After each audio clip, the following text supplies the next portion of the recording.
ماں باپ کے نافرمان کی نہ دنیا ہے نہ آخرت۔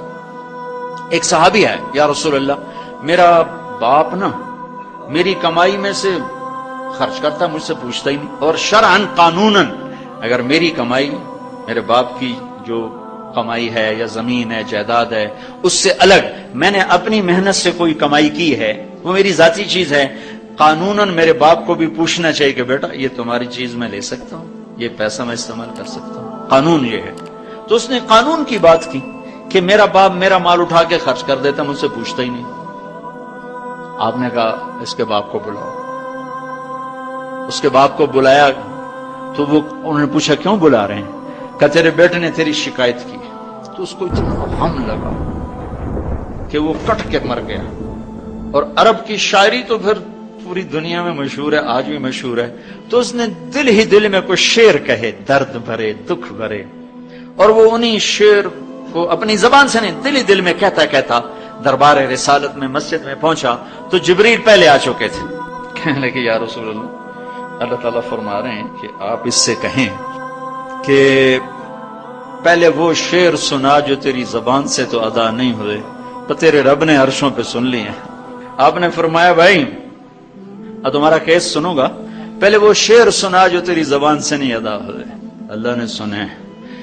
کہنے لگا یا رسول اللہ میں گواہی دیتا ہوں آپ سچے رسول ہیں، آپ کا رب بڑا طاقتور رب ہے، آپ کے رب کی قسم زبان سے ایک لفظ نہیں نکلا، دکھ بھری فریاد تھی جو دل کی دنیا میں اٹھی اور وہیں گم ہو گئی، سینے سے اٹھی اور سینے میں ہی دفن ہو گئی، پر آپ کے رب نے عرشوں پہ سن لیا۔ آپ نے کہا اچھا سنا تو صحیح میرے بھائی۔ میں کہا جی میں نے کہا بچے جس دن تو پیدا ہوا اس دن سے ہم نے اپنے لیے جینا چھوڑ دیا، ہم نے تیرے لیے جینا شروع کیا۔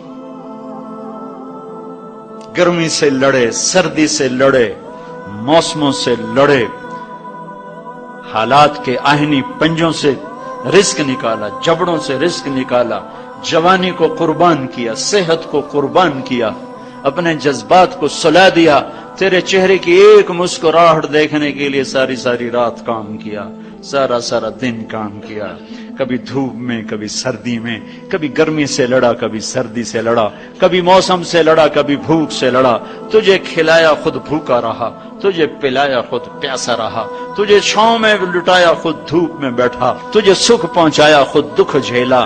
میری تو زندگی پھر تیرے لیے ہوگی، میں نے اپنے لیے جینا چھوڑ دیا۔ جب کبھی تو بیمار ہوا تو ساری رات میں اور تیری ماں تیرے سرانے بیٹھ کے دھڑ دھڑ دل دھڑک رہے ہوتے تھے، کہیں مر نہ جائے، کچھ ہو نہ جائے۔ ہسپتال پہنچے، ڈاکٹر کو بلاؤ، ٹیکسی بلاؤ، گاڑی بلاؤ، رکشا بلاؤ، جلدی سے ہسپتال پہنچاؤ۔ اسی خوفناک خیالات میں ہم روتے تھے، پگھلتے تھے، ٹوٹتے تھے، بکھرتے گئے چلے گئے خشک پتے کی طرح، اور تیرے چہرے کی ایک مسکراہٹ کے لیے ساری مسکراہٹیں بھول گئے، تجھے صحت مند دیکھنے کے لیے اپنی صحت کے سودے کر دیے۔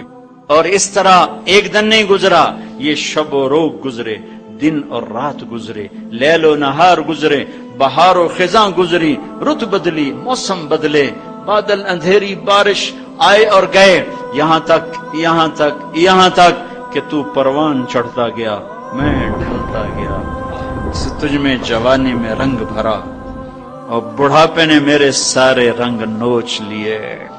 تو سیدھا کھڑا ہوا تنے کی طرح، میری کمر جھک گئی کمان کی طرح، اور میں آسرے کا محتاج ہوا، تو طاقتور ہو کے جوان ہوا۔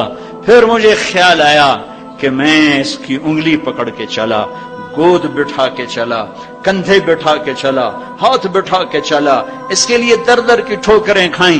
آج جب میں بوڑھا ہوا ہوں تو اب یہ میری انگلی پکڑے گا، میرا ہاتھ پکڑے گا، میں اس کی لاٹھی بنا، یہ میری لاٹھی بنے گا۔ لیکن ایک دم میرے بیٹے تیری آنکھیں ماتھے پہ چڑھ گئیں، تیرے تیور بدل گئے، تو مجھے یوں دیکھنے لگا جیسے میں تیرا باپ نہیں، میں تیرا نوکر ہوں۔ تو میں نے اپنی زندگی کو جھٹلا دیا اور میں نے کہا میں خواب دیکھ رہا تھا کہ میں باپ ہوں۔ نہیں، میں باپ نہیں، میں نوکر ہی ہوں۔ میں پڑوسی ہوں. تو اچھا میرے دوست، اگر میں پڑوسی ہوں تو پڑوسی کو بھی تو لوگ پوچھ ہی لیتے ہیں. کبھی مجھے پوچھ ہی لیتا کہ بھائی کسی چیز کی ضرورت تو نہیں، کچھ چاہیے تو نہیں. یہ اتنے درد بھرے اشعار ہیں کہ میرے تو اتنی فصاحت نہیں کہ میں اس کا ترجمہ کر سکتا، لیکن یہ وہ اشعار تھے کہ میرے نبی زار و قطار روتے اور آپ ٹوٹ پڑے اور آپ کی داڑھی آنسوں سے تر ہو گئی اور آپ نے اس کو گریبان سے پکڑا اور جو جھٹکا دے کر اٹھ جا، دفع ہو جا. انت و مالک لابیک، تو باپ کے خلاف مقدمے کرتا ہے، نکل جا، تو اور تیرا سب کچھ تیرے باپ کا ہے. یہ صرف روز شب قدر سے متعلق نہیں ہے کہ ماں باپ کا نافرمان ہے تو اس کی شب قدر برباد ہو گئی.